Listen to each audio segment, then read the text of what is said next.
Bom, pessoal, boa tarde. Então, dando prosseguimento aqui para o nosso plano de dominação do mundo, nós vamos começar hoje o segundo, seminário de coisas legais do ano. E hoje o tema, assim, é mais amoroso, talvez, né? Vocês viram o cartaz lá, cheio de corações. Então, o amor está no ar hoje, no seminário de coisas legais. O Gross está meio arrependido porque o último que ele fez, ele apresentou como sendo maneiras de como acabar um casamento. Então, daí acho que ele ficou pensando nas férias, ficou meio arrependido. Talvez a mulher dele tenha influenciado nisso. Então, ele resolveu apresentar esse hoje meio diferente, tá ok? Então, obrigado aí pela presença de todo mundo. Vamos começar com o Gross. Bom, eu agradeço, Leandro. Para mim é uma honra estar de novo no seminário de coisas legais. Teve uma vez lá, quando o seminário estava começando, que eu perguntei para o Leandro e para o ET assim, mas qual que é o critério para escolher um tema para esse seminário? Eles responderam a resposta óbvia, assim, que seja legal. E, bom, claro que eles queriam acrescentar alguns xingamentos, assim, que não tiveram coragem, mas teve um adendo a esse, assim, que é o seguinte: não precisa ser elementar, não precisa ser um tema simples, precisa ser um tema legal. Então, eu quero começar dizendo que o tema que eu vou falar não é muito simples. Na verdade, a frase final, o momento de efeito, é sobre um tema que foi provado na década de 80, e, bom, se isso não é muito novo, porque lá já se vão 30 anos, também não é exatamente alguma coisa muito velha na matemática. Mas, mesmo assim, eu espero que, bom, essa é uma palestra que tem ideia de ser voltada para os alunos de graduação, de fato para os alunos do início da graduação. Eu vejo muitos meus alunos da pós aqui, acho que não tem para eles nenhuma novidade, mas ainda assim eu posso de repente cair do palco porque eu ando muito enquanto eu falo, e isso vai ser uma coisa divertida de se ver. Então, bom, eu peço desculpa para as pessoas que já sabem toda essa história. Eu acho que tem bastante gente aqui que já sabe toda essa história. E vai ser um bate-papo, não tem nenhuma demonstração, nada, tudo só para vocês conhecerem um pouco sobre esse assunto. Bom, então, eu queria começar dizendo o seguinte, que tem duas coisas na matemática que você precisa, desde cedo, aprender como funcionam e por que elas são tão importantes. E essas duas coisas se chamam, uma funções e outra igualdade, tudo bem? Então a gente tem essa ideia de que existe um conceito pleno de igualdade, que ainda mais na matemática, não? Que deve ser supostamente a mais exata das ciências. Então, se você diz que uma coisa é igual a outra, uma coisa é igual a outra, não tem o que fazer, tá certo? É assim. Só que isso está plenamente errado, e não existe igualdade plena na matemática. Toda vez que alguém te disser que uma coisa é igual a outra, você está obrigado a fazer uma pergunta para a pessoa, que é a seguinte: essa coisa é igual àquela em qual sentido, sob qual ponto de vista? Tudo bem? Então, o primeiro exemplo popular desse negócio, a matemática tem pouquíssima, diferente da física, pouquíssima divulgação científica popular, assim, para quando vocês estão lá no colegial e tudo. Mas, pelo menos essa todo mundo já viu, talvez nos livros de divulgação científica, que é assim, que tem uma ciência chamada topologia, onde o pessoal enxerga muito mal, tanto que tem alguns que olham para a rosquinha e para a xícara de café e veem o mesmo objeto, certo? Já escutaram essa história, não? Então, quando o pessoal fala em rosquinha, de fato está fazendo referência a esse objeto chamado toro. É assim, é tipo uma boia. Bom, é o formato da rosquinha mesmo. Ou se você quer uma boia que você joga na piscina e senta no meio, assim, naquele buraco, e fica boiando na piscina. Tudo bem?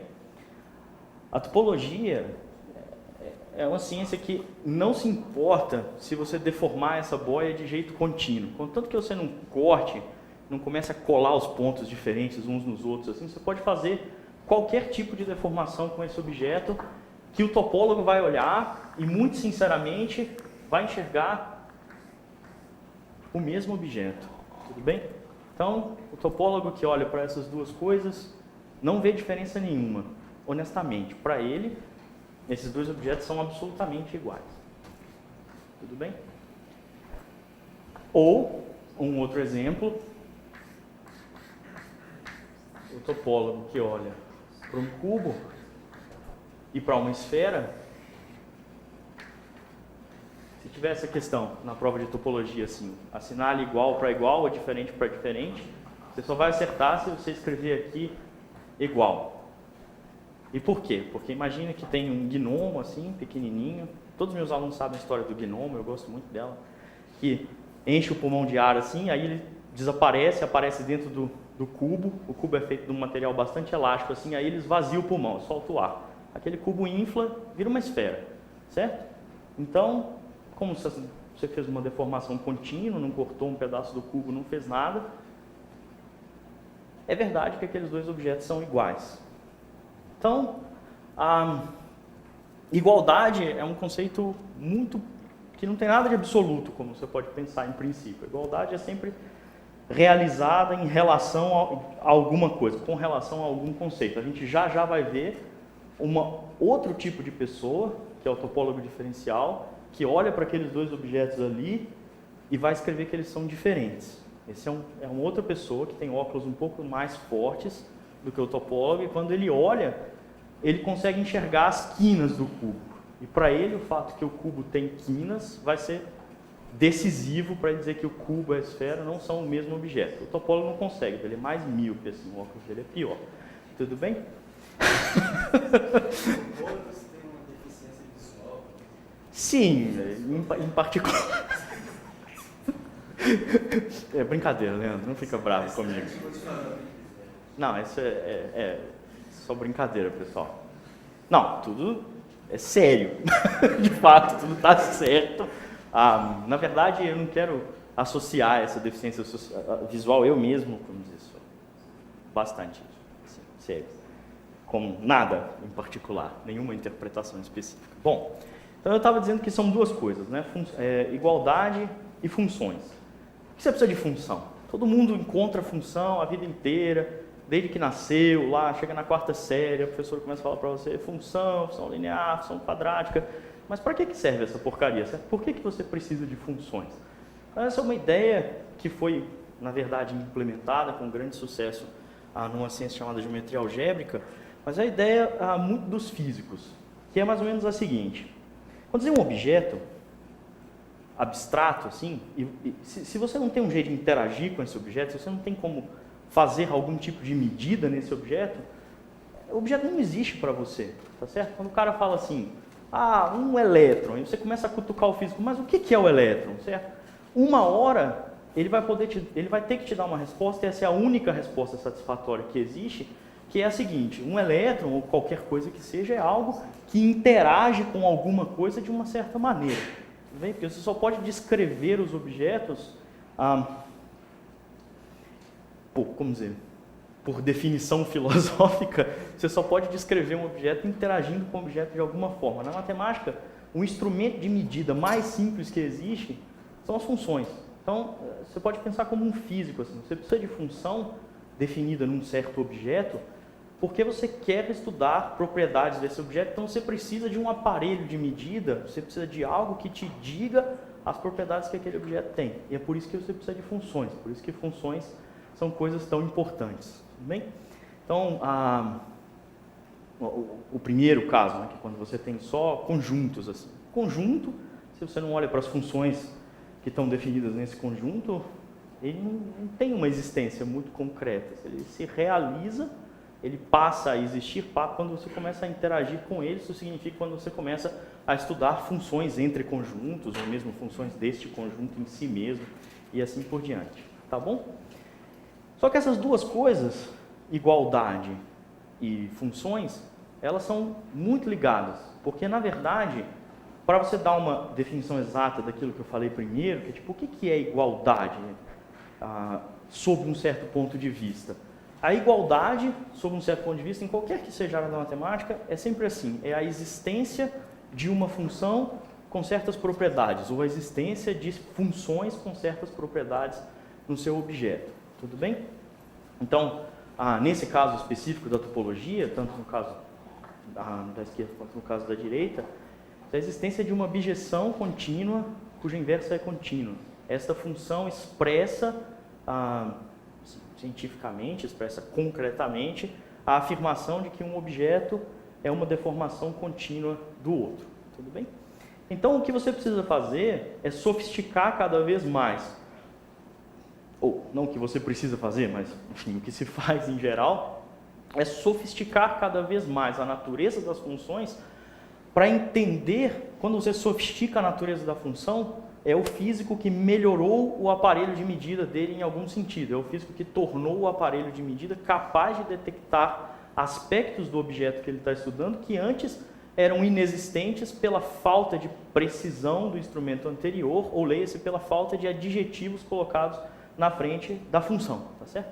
Então, quando você tem conjuntos e funções, não faz sentido você falar que as funções são contínuas, ou diferenciáveis, ou algébricas, você só pode falar em função, tudo bem?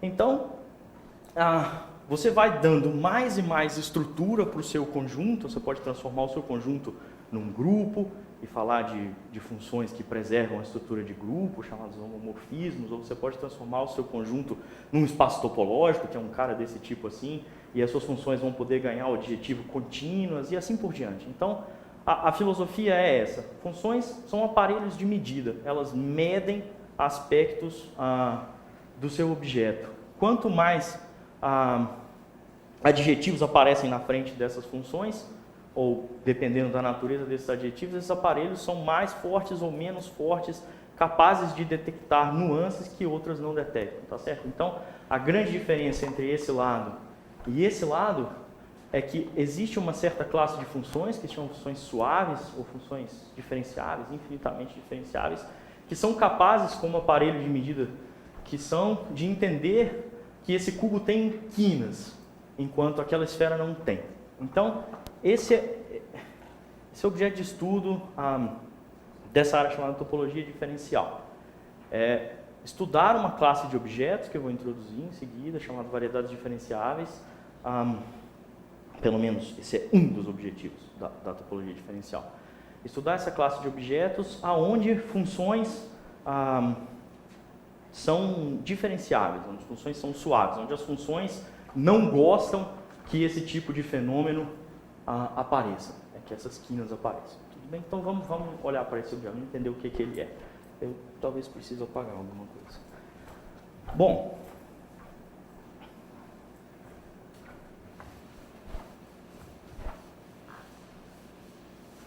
eu acho que, como a nossa palestra é voltada assim, para o pessoal bem no início da graduação, que está fazendo cálculo agora, talvez aprendeu o que é derivada, é sobre isso que eu estou falando, tá certo? Sobre funções que têm derivada, funções que não têm derivada.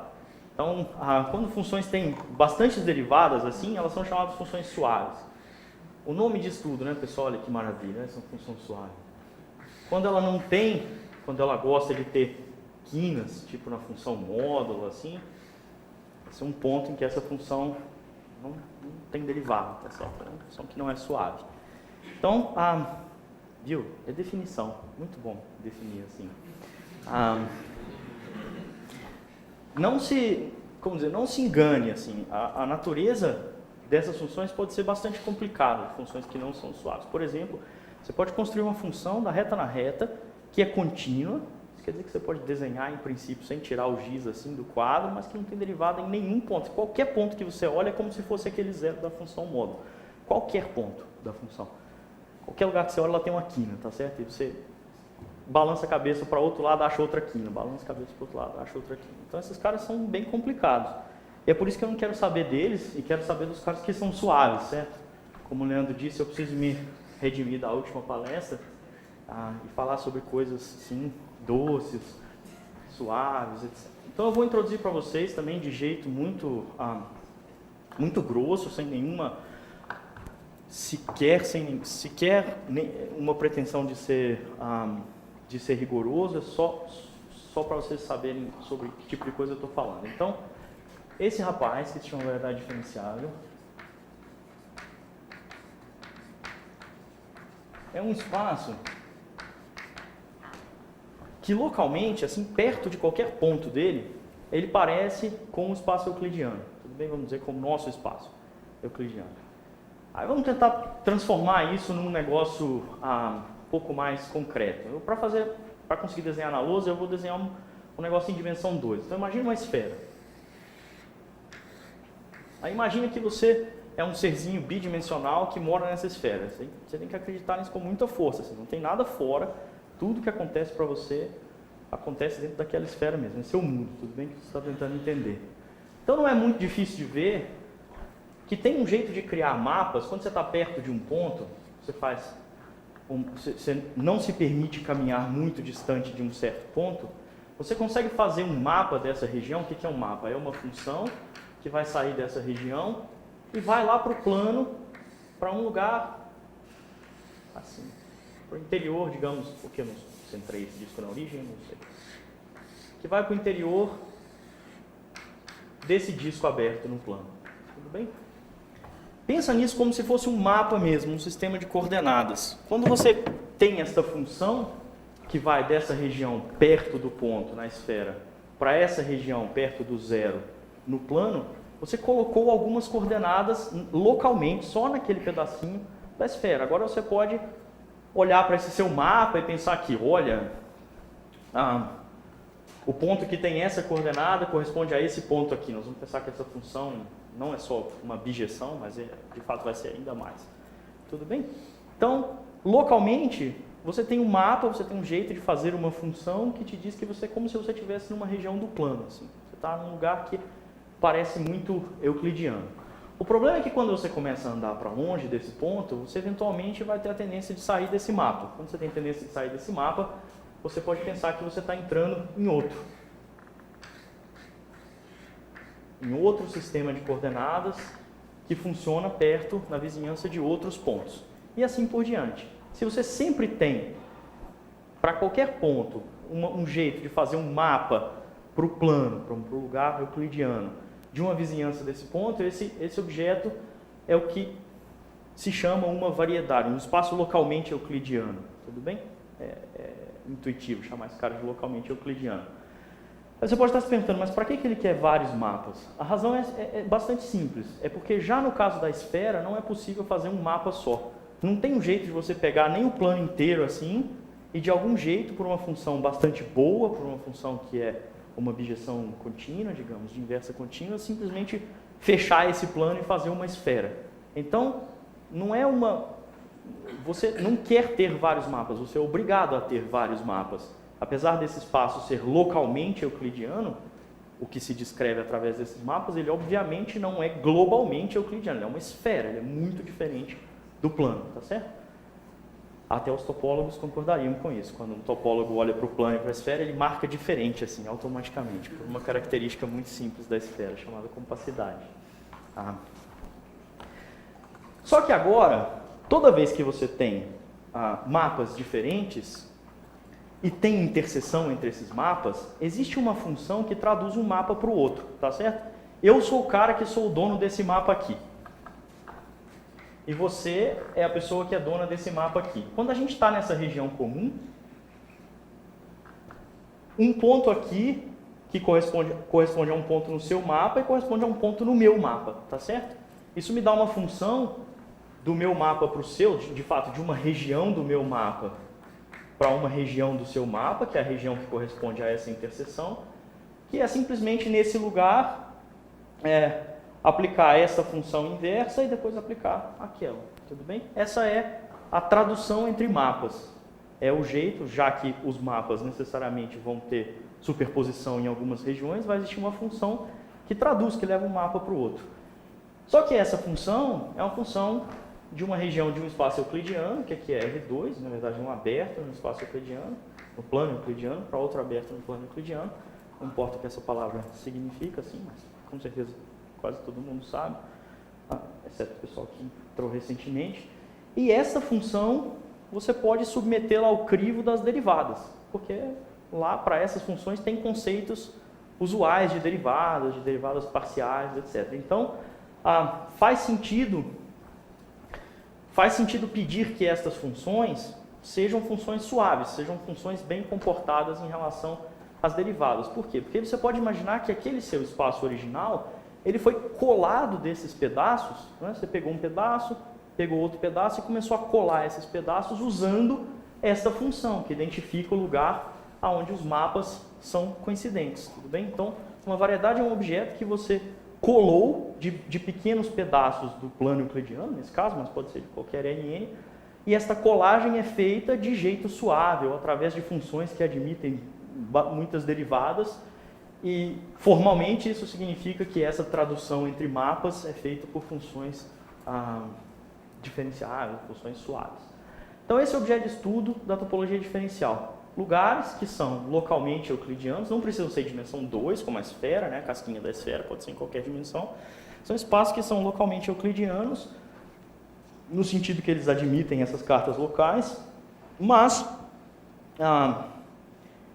ainda mais quando essas cartas têm interseção, essa colagem na interseção é feita de jeito muito suave, assim, por funções que são bastante suaves, como essa que eu desenhei aqui. Tudo bem?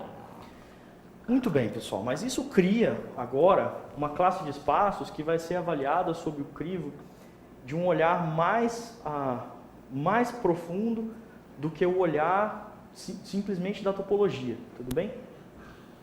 Quando duas pessoas olharem para duas variedades diferenciáveis, dois espaços desse tipo, e disserem que elas são iguais, eles vão estar identificando esses dois espaços por funções que são suaves, tudo bem? Não só por funções que são contínuas, como faria o topólogo.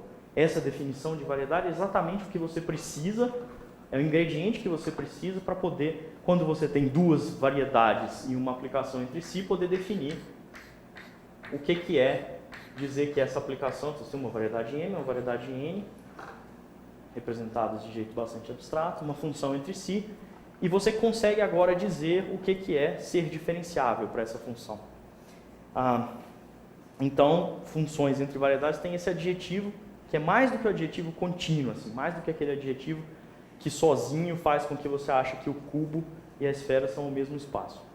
Bom, primeira pergunta é assim, o que você ganha com esse negócio? Você ganha uma coisa muito boa, você ganha um lugar mais adequado, bom, pelo menos um lugar mais geral e bastante adequado para se fazer o cálculo.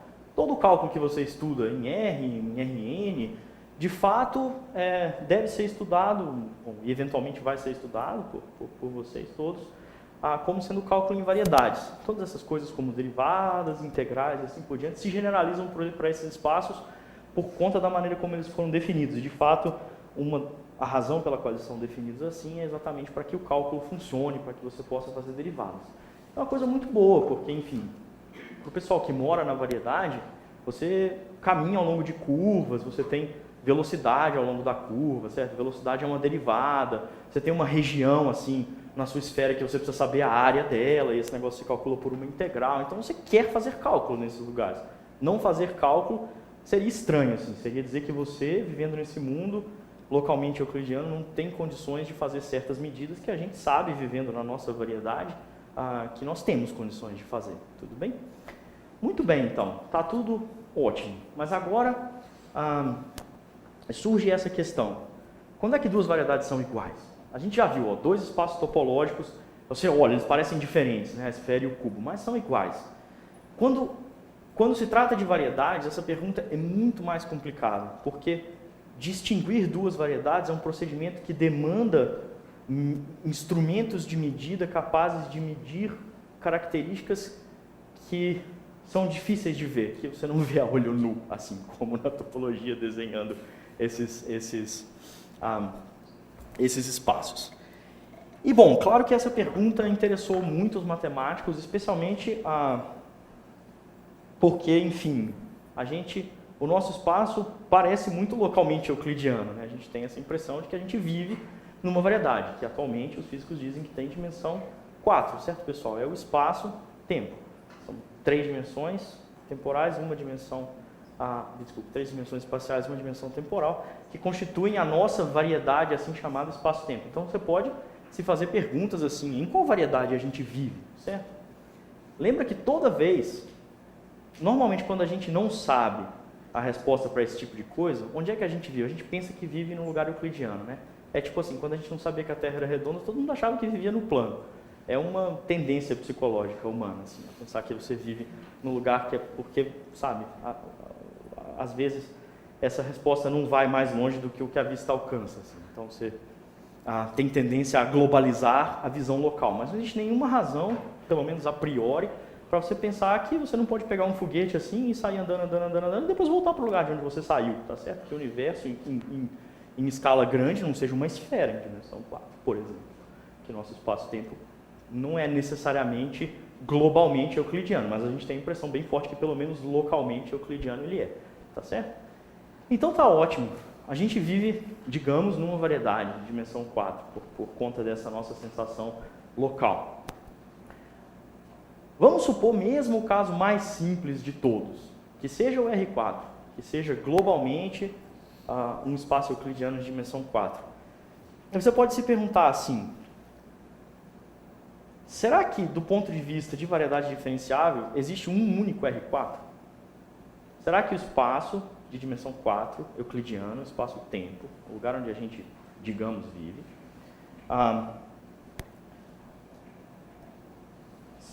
será que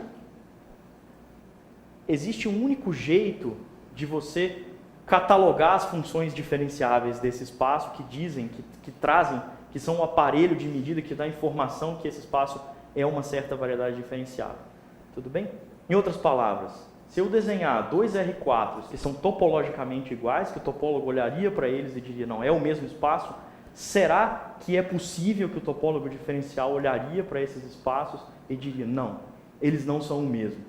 Eles são o mesmo, ele é o mesmo topologicamente, igualzinho, mas no que diz respeito às funções diferenciáveis que são definidas nesse espaço, eles são muito diferentes. O cálculo que você faz aqui, rapaz, é muito diferente do cálculo que você faz lá. É outra história. E, bom, essa é de fato a razão dessa palestra, porque isso é um fato muito bem conhecido assim, entre matemáticos, mas que tipicamente não atinge o pessoal que está começando pelo peso das definições que são necessárias. Eu não fiz nenhuma definição formal, mas espero que pelo menos tenha feito alguma coisa grossa o suficiente para que isso tenha algum impacto sobre vocês, assim, sobre a vida de vocês. A resposta é que mesmo para o R4, quer dizer, não mesmo para o R4, mas para o R4, existem infinitas estruturas diferenciáveis diferentes. Ou seja, existem infinitos espaços de dimensão 4 euclidianos que são diferentes do ponto de vista da diferenciabilidade, do ponto de vista da topologia diferencial, são absolutamente iguais do ponto de vista da topologia, que se chamam R4s exóticos. Isso foi descoberto, na verdade, pelo esforço conjunto de vários matemáticos na década de 80 e essencialmente pelo contraste entre os trabalhos desses rapazes chamados Michael Friedman e Simon Donaldson. Se eu não me engano, pessoal, pode ser que tenha um pequeníssimo erro aqui, isso mais ou menos em 1982.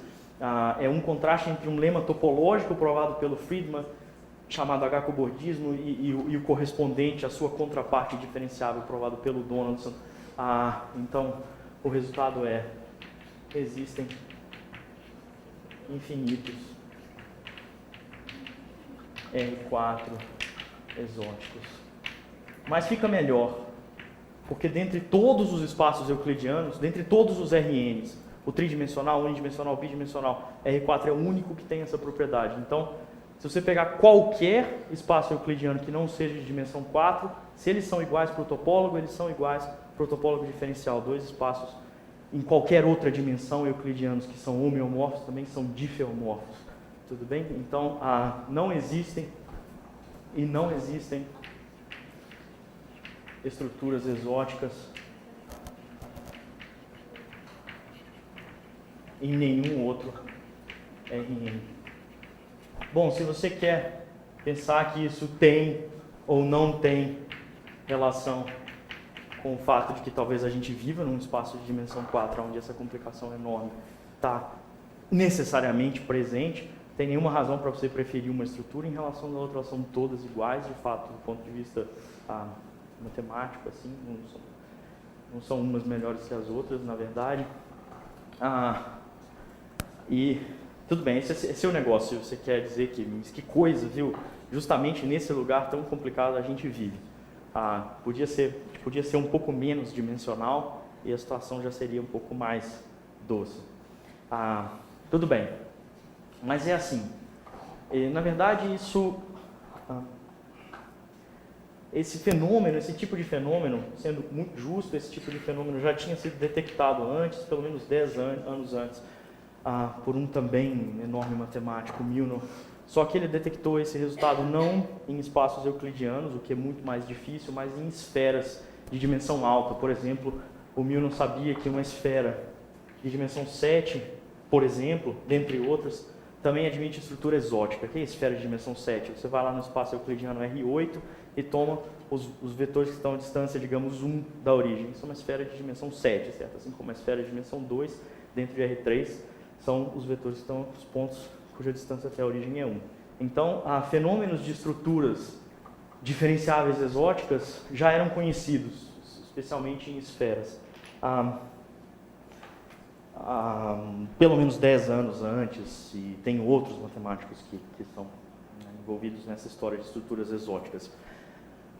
Muito sobre esse assunto ainda é desconhecido, especialmente em dimensão 4. Dimensão 4 é um lugar bastante complicado para onde esse fenômeno é abundante, então existem muitas perguntas de dimensão 4 até hoje não respondidas. Uma delas, todo mundo ouviu falar, digamos, da conjectura de Poincaré em dimensão 3, que foi resolvida não faz muitos anos pelo Grisha Perelman. Talvez o problema ficou mais famoso pelo fato do Grisha ter recusado o prêmio de $1 milhão ao qual a resolução desse problema dava direito, do que pela resolução em si. Mas esse é um problema enorme que foi resolvido por essa grande figura. E existe uma contraparte desse problema em dimensão 4, um pouco diferente, que é a contraparte diferenciável, que é a pergunta se será que a esfera em dimensão 4, não em dimensão 3, admite mais de uma estrutura diferenciável. Será que existem estruturas exóticas na esfera de dimensão 4? Esse problema não é respondido, se chama conjectura suave, conjectura de Poincaré suave, que é a contraparte daquele problema em dimensão 4. E tem um monte de outras questões desse tipo que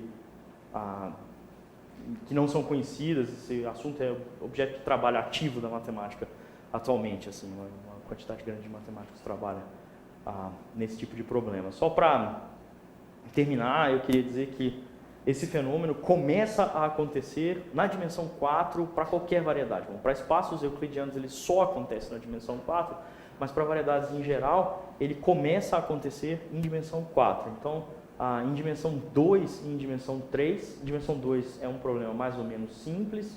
Mesmo assim, um bom aluno de graduação vai ter vai encontrar algumas dificuldades provando esse fato em dimensão 2. Em dimensão 3 é um problema bastante complicado, que se chamava Hauptvermutung, que é o problema principal. Foi resolvido por um rapaz chamado Moise, eu não me lembro em qual época, assim. É bastante complicado, ele escreveu um livro depois que sintetiza seus artigos nesse pequeno livro, onde se explica por que na dimensão 3 fenômenos de estruturas exóticas não podem acontecer. Na verdade é um pouco mais profundo do que isso. Então, na dimensão 4, nossa querida dimensão 4, começam a acontecer coisas exóticas, pessoal. Eu queria só que isso servisse como uma coisa atrativa para vocês, assim.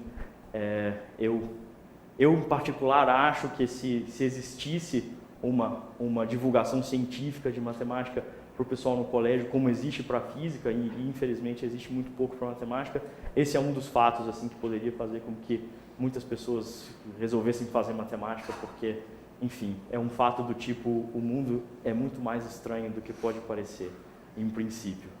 E é isso, pessoal. Obrigado.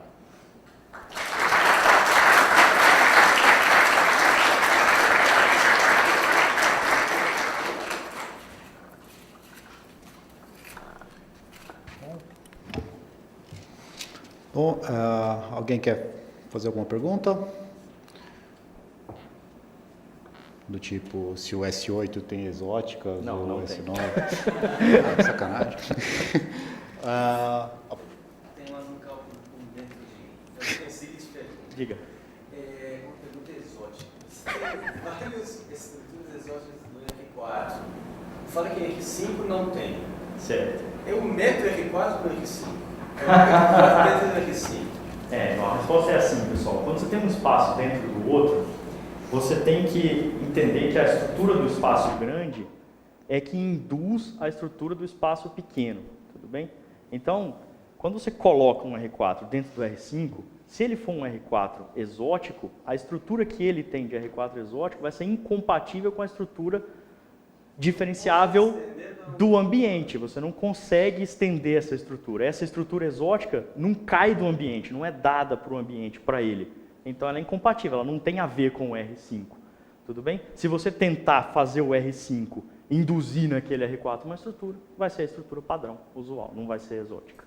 O que é mais estranho, agora isso é muito inacreditável. A prova disso aqui precisa usar esse teorema? Ou... A prova de que R5 induz precisa. Bom, isso é não trivial, claro, é bastante não trivial. Mas o que é interessante é o seguinte, é que você pode fazer R4 induzir num aberto de R4 uma estrutura exótica. Oi? Dentro de uma aberta de R5. Não, dentro de um aberto de R4, são os R4 exóticos pequenos, né? R4 exóticos pequenos são R4s que se realizam como exóticos dentro de R4. Os grandes são os que não se realizam. Dentre os grandes existe um universal dentro do qual todos se realizam por indução de estruturas, como você está propondo. Pera, só um pouquinho, que eu acho que tinha uma dúvida lá atrás primeiro, não tinha?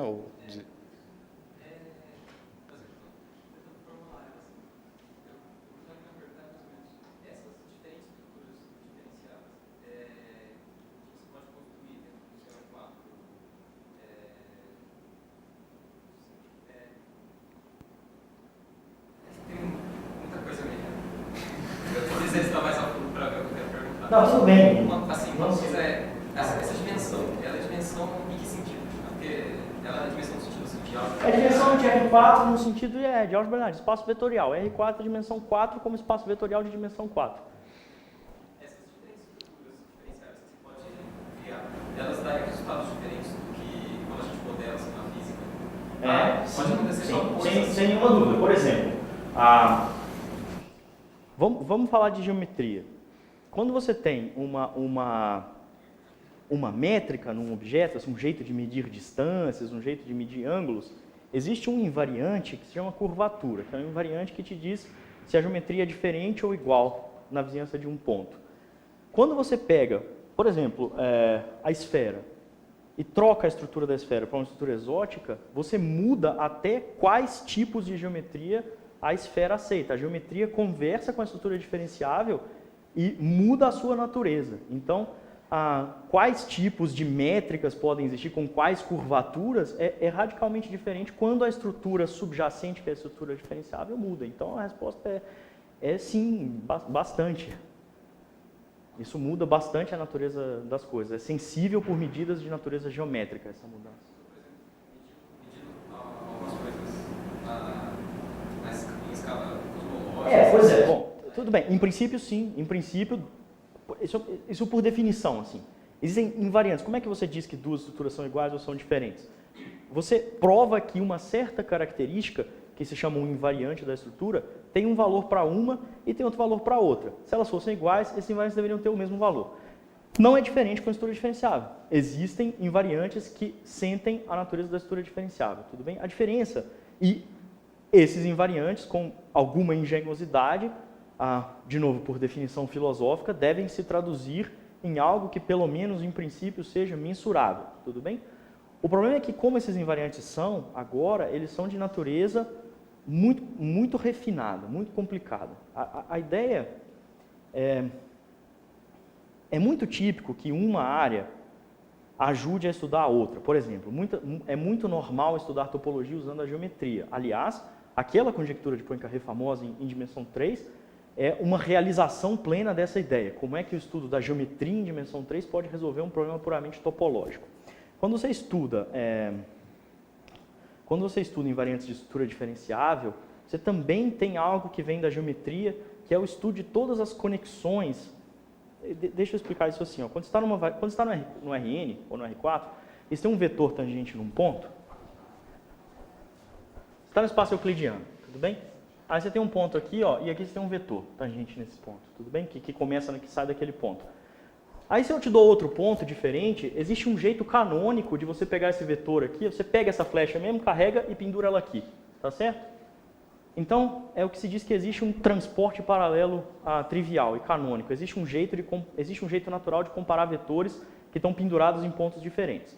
Quando você está numa variedade, não existe um jeito canônico de fazer isso, tudo bem? Não tem um jeito, igual tem no Rn, num espaço que é uma variedade, de pegar um vetor tangente num ponto e levar para outro, comparar para outro. Então, você introduz uma estrutura que permite a você fazer essa ligação entre pontos diferentes. É uma conexão, é algo que conecta os diferentes pontos da variedade no sentido que permite carregar de uma forma vetores tangentes num ponto para vetores tangentes no outro. Esse negócio tem a ver com a estrutura diferenciável e o que o Donaldson estudou, de fato, foi o espaço de todos estes caras. Então, você precisa estudar simultaneamente todas as conexões que são possíveis de se colocar numa certa variedade para ter informação, para ganhar, ainda por um caminho longo, um invariante da estrutura diferenciável. Então, isso está muito distante, formulado desse jeito, está distante de traduzir uma coisa.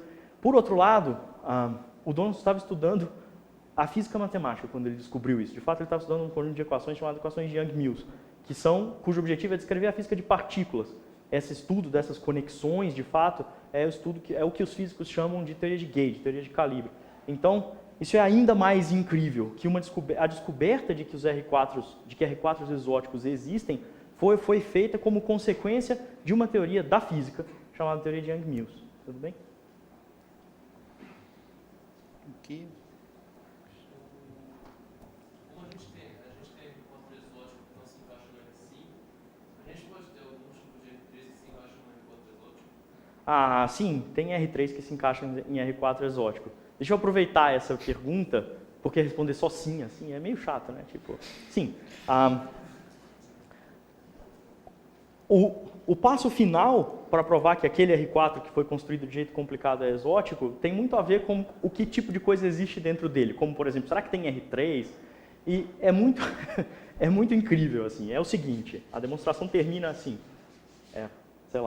finalzinho. Você consegue desenhar, nesse R4 exótico, você consegue desenhar um subespaço que é compacto. Então, pensa que isso significa assim, que ele é limitado, ele não vai para infinito, tudo bem? E, em algum sentido, ele é fechado. Tudo bem, não importa o que isso significa. Ele é bem limitado, ele não vai para infinito. Quando você tem um cara desse dentro do R4 usual, você sempre consegue colocar ele dentro de uma esfera lisa, de uma esfera suave. Você sempre, já que esse cara não vai para longe, assim, você faz uma esfera suave que circunda. No R4 exótico, você consegue exibir um compacto explícito, onde toda vez que você tenta colocar ele dentro de uma esfera, essa esfera não é suave.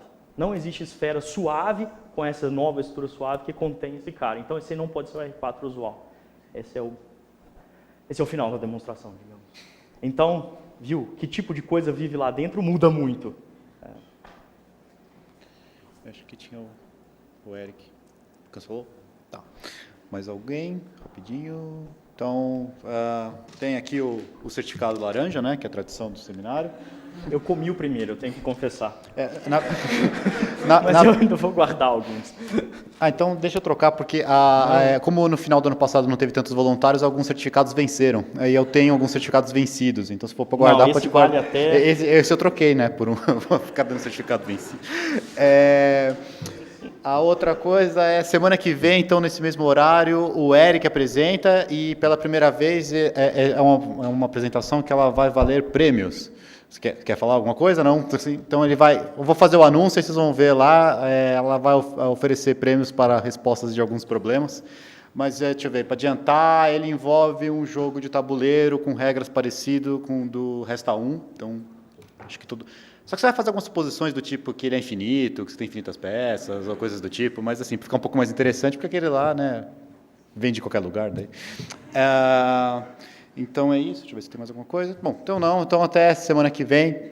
Obrigado de novo pela presença, todo mundo, ok?